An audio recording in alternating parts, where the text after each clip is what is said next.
آمنت باللہ صدق اللہ العظیم. درود پڑھ لیجیے. صلاۃ و سلام علیک یا سیدی یا رسول اللہ وعلی آلک و اصحابک یا سیدی یا حبیب اللہ. السلام علیکم ورحمۃ اللہ وبرکاتہ. دو رمضان مبارک آج کے درس کا موضوع ہے علماء کی اہمیت. کل علم کی فضیلت بیان کی تھی، آج علماء کی فضیلت. قرآن مجید فرقان حمید میں اللہ رب العزت نے ارشاد فرمایا کہ وہ لوگ جو ایمان والے ہیں اللہ نے ان کے درجات کو بلند فرما دیا، اور فرمایا ان میں سے جن کو علم دیا گیا ہے ان کے درجات کو اللہ نے بلند فرما دیا. اور پیارے نبی صلی اللہ علیہ وسلم نے یہ بات ارشاد فرمائی، فرمایا جس طرح مجھے تم میں سے ادنا پر فضیلت حاصل ہے، ایسے ایک عالم کو ایک عبادت گزار میں فضیلت حاصل ہے.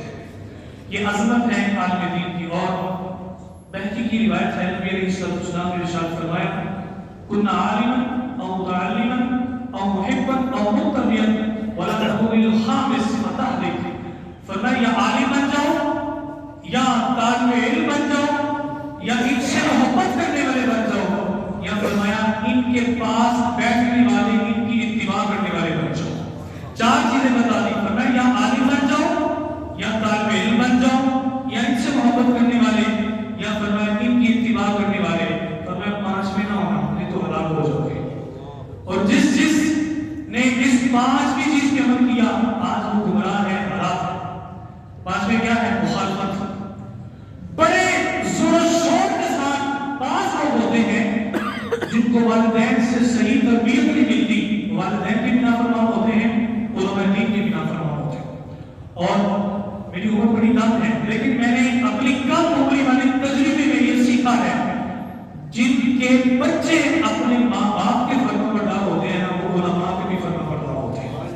علماء کا بھی ادب کرتے ہیں، صحابہ کا بھی ادب کرتے ہیں، اہل بیت کا بھی ادب کرتے ہیں، رسول اللہ صلی اللہ علیہ وسلم کا بھی ادب کرتے ہیں. جس کا عقیدہ یہ ہو کہ ابا میرا مر گیا، دعا پہنچنی نہیں، نہ دعا کرو کچھ نہیں، کتنا بڑا نافرمان ہے، وہ انبیاء کا بھی نافرمان ہوتا ہے. اور جن کا یہ عقیدہ ہے کہ ابا جی دنیا سے جانے کے بعد بھی ابا جی ہی ہیں، رشتہ ختم نہیں ہوگا، استغفار کروں گا اللہ بخشش فرمائے گا، ایسے لوگوں کو ہم نے دیکھا ہے کہ وہ عالم دین کے بھی فرما بردار محبت والے ہوتے ہیں، صحابہ کے، اہل بیت کے، اولیاء اللہ کے، اور نبی صلی اللہ علیہ وسلم کے ادب والے ہوتے ہیں. اور اب دیکھ لیں بعض مساجد میں انتظامیہ فرعون کا، یزید کا، حمان کا، قارون کا، ابی بن خلف کا، ابو جہل کا کردار ادا کرتی ہے. 10 سال پڑھا ایک شخص جس نے چٹائی پہ بیٹھ کے قرآن حدیث پڑھ کے ذاتِ تلمس اپنے ساتھیوں کے سامنے طے کر کے علم حاصل کر کے نور پہ ڈالا ہوتا ہے.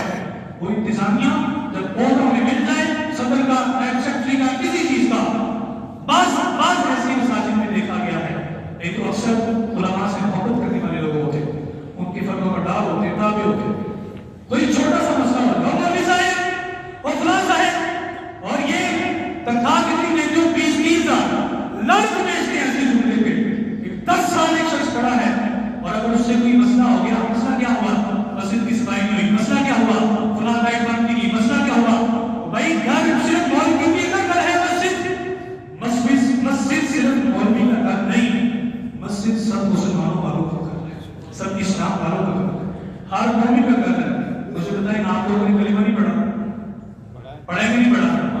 پڑھا تو مسلمان ہے نا، ہم نے بھی کلمہ پڑھا، آپ نے بھی پڑھا ہے، پوری دنیا کے لوگوں نے کلمہ پڑھا ہے. اللہ کس کا ہے؟ ایمان والوں کا، سب کا. تو مسجد بھی سب کا گھر ہوتی ہے. مسجد کسی ایک کی جگیر نہیں ہے، ٹھیکیداری نہیں ہے. اور الحمدللہ ثم الحمدللہ ہم نے ایسے دروازے کھولے رکھے ہیں. جس نے اللہ کے گھر کی خدمت کرنی ہے دروازے کھلے ہیں، کوئی لوگ کو اپنی جیسے کرنا چاہتا کرتے ہیں. چونکہ یہ ایسی خدمت ہے جو ابراہیم علیہ السلام نے کی، جو اسماعیل علیہ السلام. تو بھائی علماء وہ ایسی ہستی ہیں جن کی شان حضور علیہ السلام نے اپنی زبان بنی ترجمان سے 10 سال پڑھا ہے بندہ، 10 سال پڑھا. اور ایک وہ شخص جسے کوئی وضع نہیں آتی، لم یلد ولم یولد، توبہ نعوذ باللہ، اس طرح کے الفاظ نہ کرتا ہے. اور وہ تو مولوی صاحب یہ کیا کر دیا؟ بھائی تجھے چاہیے تو آپ کے ادب کے ساتھ اپنا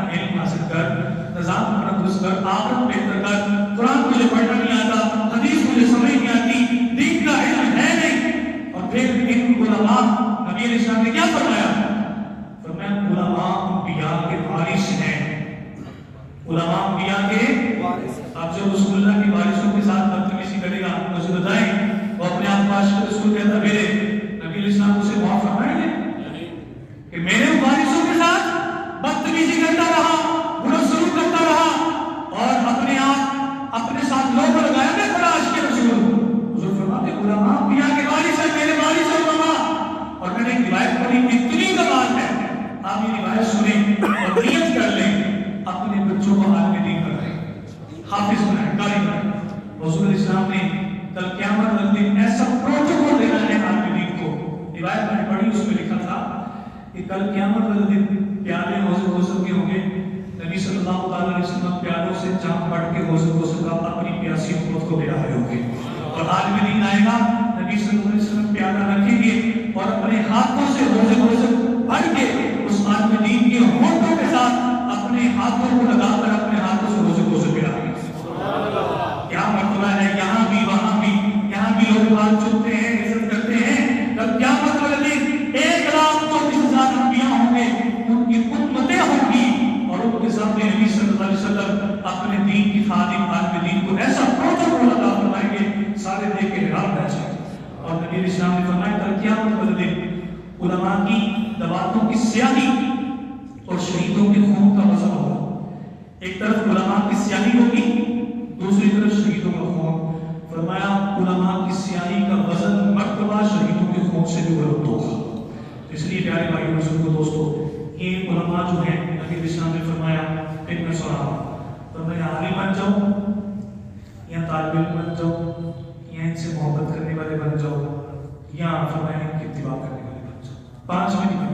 اس لیے علماء کی خدمت کرنی چاہیے، علماء کا خیال بھی رکھنا چاہیے، جس طرح گھر میں بھی بچوں کا خیال رکھتے ہیں تو اس طرح ان کا بھی خیال رکھنا۔ یہ میں بات اس لیے بیان کر رہا ہوں، کسی کو دوسری طرف ذہن نہیں جانا چاہیے۔ مجھے جہاں بھائی نے یہ بات کہی اور یقیناً انہوں نے اس لیے کہی ہوگی کہ یہ بات چونکہ سوشل میڈیا پہ جانی ہے تو سننے والی انتظامیہ اور دوسرے لوگ جو مساجد کے ہوں گے وہ اگر سنیں گے، دل میں بات اتر گئی تو کسی غریب، کمزور، پڑھا لکھا عالم دین جو مالی طور پہ کمزور ہے وہ سب ٹونگ ہو جائے گا تو دین مضبوط ہو جائے گا۔ آپ مساجد اپنی مرضی بڑی بنا دیں، دین مضبوط نہیں ہوگا، جتنا مرضی کام کروا دیں دین مضبوط نہیں ہوگا۔ آپ مسجد کو چلانے والا عالم دین مضبوط بنا دیں، دین مضبوط ہو جائے گا۔ جس عالم کو فکر نہیں ہوگی نماز پڑھا رہا ہے، کیا دودھ ہے، روٹی ہے، کیا کروں گا، تو وہ کیا کرے گا بچارا؟ پھر وہ در جائے گا، ٹیوشن پڑھائے گا، لوگوں کے گھر جائے گا، دین لوگوں تک پہنچائے گا۔